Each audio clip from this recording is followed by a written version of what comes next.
Fenomena El Nino memberi kesan besar kepada sektor pertanian negara, khususnya pertanian bekalan makanan. Cuaca panas dan kering menyebabkan sumber air berkurangan sekaligus menjejaskan aktiviti pertanian.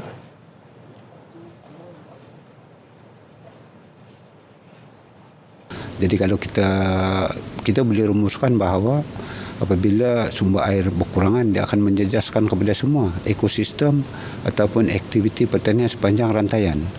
Bukan sahaja kita bercakap tentang rantaian bekalan makanan ini bermula di peringkat penanaman, pengeluaran, penuaian, logistik, pemasaran dan sebagainya. Dan semua ini akan berkait rapat dengan keadaan tadi.